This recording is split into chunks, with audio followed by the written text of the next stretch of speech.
యేసుక్రీస్తు నామంలో మీ అందరికీ శుభములు తెలియజేస్తూ ఉన్నాను.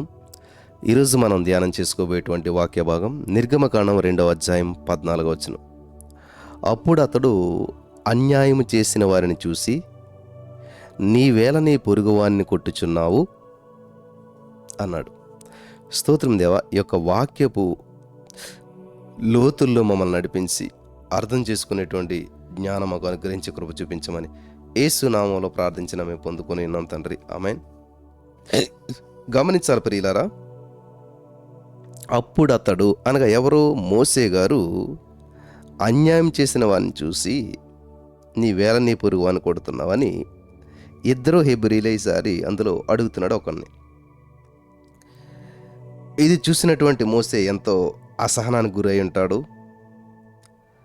ఫరో రాజుకు వ్యతిరేకంగా నేరం చేసి మరి తన వారు అనుకున్నటువంటి ఒకనికి సహాయం చేస్తే, ఆ సహాయం పొందుకున్నటువంటి వ్యక్తి యొక్క అన్యాయపు ప్రవర్తన చూసి తట్టుకోలేకపోయి ఉంటాడు. ఎందుకంటే ముందు రోజే మరి ఇక్కడ అద్భుతమైన హెల్ప్ చేశాడు, శత్రువుని సంహరించాడు. కానీ ఇప్పుడు వాళ్ళే కొట్టుకుంటున్నారు. తట్టుకోలేకపోయాడు మోసే గారి చూసి. అందుకే ఆ తప్పును ఖండించే ప్రక్రియలో అతను ప్రశ్నించాడు. అన్యాయం చేసేది హెబ్రీడైనా ఐగుప్తుడైనా ఒకటే కదా, తప్పు ఎవరు చేసినా తప్పే. బాధపడుతున్నటువంటి హెబ్రీడిని రక్షించడం తెలిసిన మోసేకు బాధ పెట్టే హెబ్రీడిని ప్రశ్నించడం కూడా తెలుసు. తనతో పాటు తనలాగే శ్రమపడుచున్నటువంటి తన తోటి వ్యక్తి మీద అన్యాయంగా పోరాడుతున్నటువంటి ఈ యొక్క హెబ్రీనికి తెలుసు కదా ఆ బాధలు ఎలా ఉంటాయో. అయినా సరే తనని ఎవరు చూస్తారులే అనేటువంటి ధీమాతో అతన్ని శ్రమ పెట్టుతుండటం మోసే చూశాడు. ఎందుకో మరి మోసే తన చుట్టూ బాధ పెడుతున్నటువంటి వారి చేతి నుంచి బాధపడేవారిని రక్షించాలనే చూస్తూ ఉన్నాడు. అది ఇంట్లో వారైనా బయట వారైనా, తెలిసిన వారైనా తెలియక వారైనా, అప్పుల సమస్యనా, అనారోగ్య సమస్యనా, నిరుద్యోగమైనా, గుడ్రాలతనం, ఏ సమస్య అయినా సరే యేసయ్య నీకున్న సమస్య నుంచి విడిపించాలని చెప్పి ఆశపడుతూ ఉన్నాడు, చూస్తూ ఉన్నాడు. తప్పు చేసే వ్యక్తిని దండించి అన్యాయం చేయబడుతున్నటువంటి వారిని విడిపించడానికి ప్రయత్నిస్తూ ఉన్నాడు.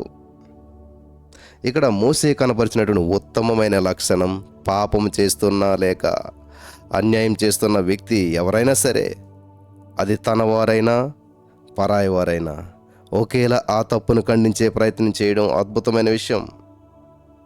ముందు రోజు హెబ్రీడు, ఈరోజు హెబ్రీడు, ముందు రోజు ఐగుప్తీయుడు.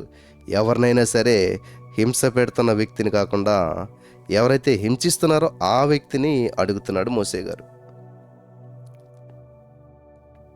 హల్లెలూయా. తన వారైనా పరాయి వారైనా సరే ఒకేలాగా ఆ తప్పును ఖండించే ప్రయత్నం చేయడం. మరి ఇలాంటి నిష్పక్షపాతమైనటువంటి మనసు నువ్వు చూపించగలుగుతావా? చూపిస్తున్నావా? నీ వారు చేస్తే ఒకలాగా, పరాయి వారు చేస్తే వేరే పక్షపాతం చూపిస్తున్నావా?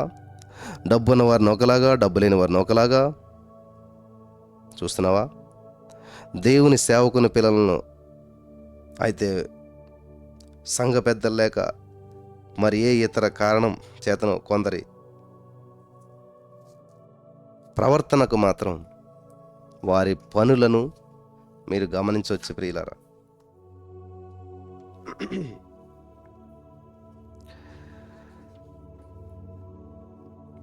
మరి ఏదైనా గొప్ప సేవకుల పిల్లలైతేనో, సంఘ పెద్దల పిల్లలైతే, లేకపోతే గొప్ప స్థితిలో ఉన్న వారి పిల్లలనైతే వారు చేస్తున్న అల్లరి చేష్టను ఖండించలేనటువంటి వ్యక్తులుగా నువ్వు ఉండకుండా సరైన విధంగానే ప్రవర్తిస్తున్నావా?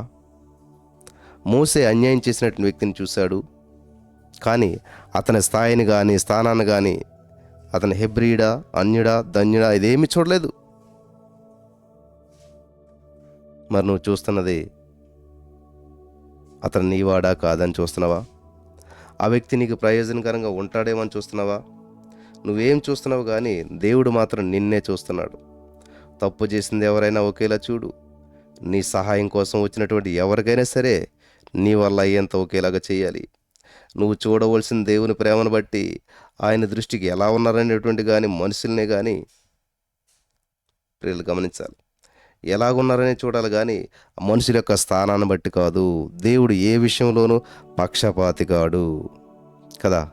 మరి నీవు ఆయన పోలి నడుచుకుంటున్నావా? నిష్పక్షపాతంగా నువ్వు చేయగలుగుతున్నావా? దేవునికి నీలో కనబడవలసిన లక్షణం తప్పు ఎవరు చేసినా తప్పుగానే చూడాలి. అయితే కనిపించకూడని లక్షణం కూడా ఒకటి ఉంటుంది. అదే ఈ హెబ్రీని పోలి ఉండటం అన్నమాట.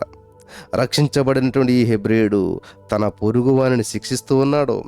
బాధపడిన ఇతను ఆ బాధల నుండి విడిపించబడినటువంటి తర్వాత తాను ఇతరులకు బాధను కలిగించే వ్యక్తిగా ఉన్నాడు. బహుశా నీ జీవితంలో కూడా ఇలాగే కృతజ్ఞత లేనటువంటి వ్యక్తిగా ఉంటే అది ప్రభువుకి ఎంత మాత్రం ఇష్టం ఉండదో ఇది తెలుసుకో.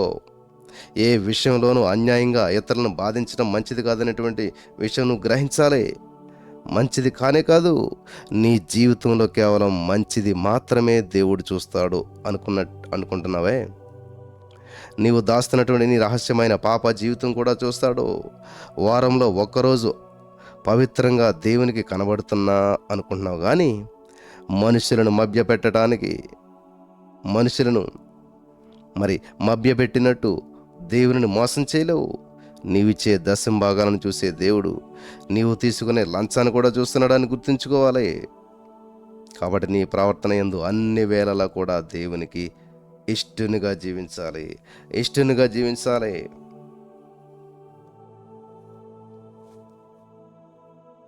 పరిశుద్ధాత్మ దేవుడు మీకు సహాయం చేయనుగాక. ప్రార్థన చేద్దాం. నాతో పాటు ఎగువించండి. ప్రభువా, పాపాన్ని పాపంగా, తప్పుని తప్పుగా చూడకుండా ఉండేటువంటి ఏ చిన్న భేదాన్నైనా సరే నాలో ఉండకుండా తొలగించండి దేవా. తప్పు ఎవరు చేసినా తప్పే, పాపం ఏ పరిస్థితుల్లో చేసినా పాపమే. ఎలాంటి పరిస్థితి అయినా పాపం జోలికి పోకుండా అందరి ముందు సమానంగా నీ ప్రేమను బట్టి చూసే వ్యక్తిగా నన్ను ఉంచండి ప్రభువా. మనుషుల ముందు మెప్పు పొందటానికి నీ సన్నిధిలో నామకార్థంగా జీవించే బ్రతుకును నాలో ఉండనీయదు దేవా. నేను ఉండే స్థితి ఏదైనా నా ప్రవర్తన అంతట్లోనూ నీకు ఇష్టమైన వ్యక్తిగా ఉండేటువంటి భాగ్యమును మాకు దయచేయం ప్రభువా.